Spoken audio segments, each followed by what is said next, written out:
เอาแตกเอาโหมันแตกหนึ่งนะครับน้องชายระเบิดด้วนตุ้งตั้งไอวอลกันระเบิดไว้มันโดนหัวแล้วเอามันนี้มันเอามัน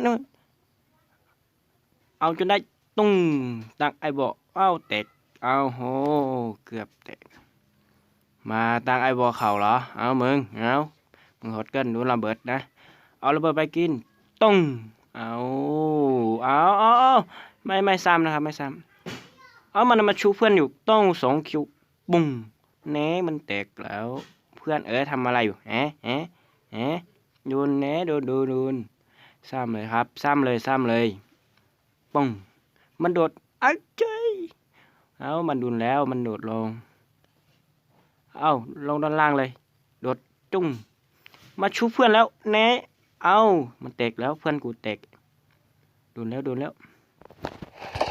เอามานะครับคาจังหวะคานะครับดูนะครับปุ้งสองตัวเอาหัวนั่นไงดูนะครับจังหวะคากำลังซ่อมนะครับผมกำลังซ่อมคาอยู่นะครับมันสูงกว่าไม่เข้าหัวไม่โดนหัวเลยอ่อนก็มันวิ่งมาเอามันแตกไปมันทำอะไรอยู่อ่ะมันมาแล้วเอาจนไม่ได้เลยดูจังหวะมันยืนเฉยจุ้งมันยืนเฉยหัวป้องทำอะไรอยู่ไอ้น้องโดนยิงหนีไม่อยู่ตรงนั้นแล้วนั่นไงเอาหัวไม่เข้าหัวที่ไหนโดดปุ้งแตกไปมันได้เลยมันนั่นมันวิ่งมาหัวแตกไอตัวโง่มันวิ่งมาทำไมนั่นนะครับนั่น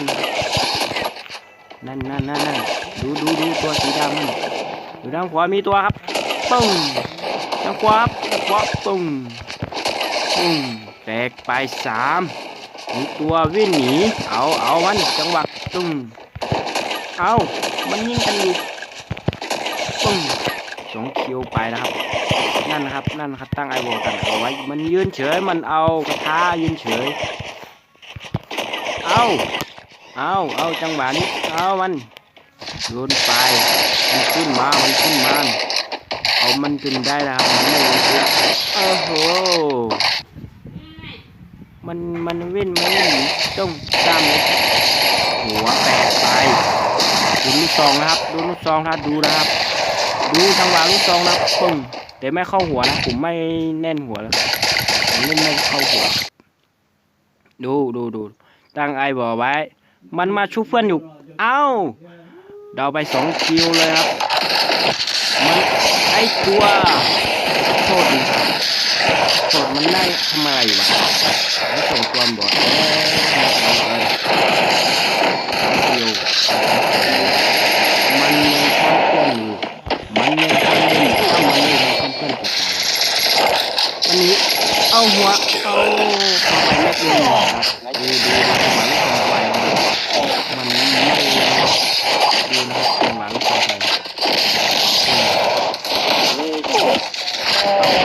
มันยืนเฉยมันไปสองนี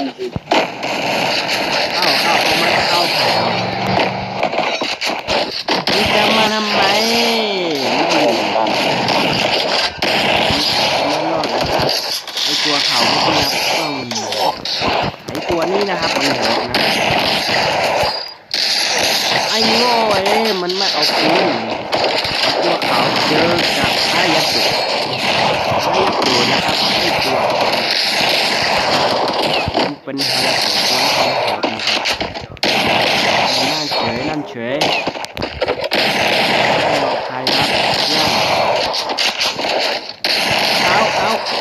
มันหนีเหรอมันหนีได้เหรอมันขึ้นบ้านไหมมันยืนเฉยมันสวยครับหัวมันโดดทำไมโดดมาเตะเหรอมันโดด เตะเหรอโหดใช่ไหมเอาเอาเอามันเอาอีกเพื่อนครับมันเด็กเพื่อนเราครับเพื่อนเพื่อน